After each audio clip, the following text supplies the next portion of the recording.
สบายดีสบายดีสาวคีเอเตอร์ทั้งหลายกับบรรยากาศ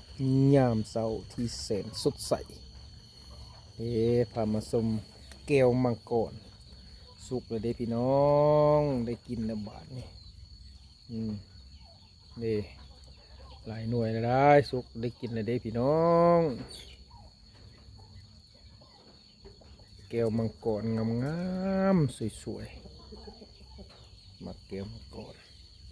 ตัวนี้ก็กำลังเป็นอยู่เด้ตัวนี้ก็สุกแล้วเด้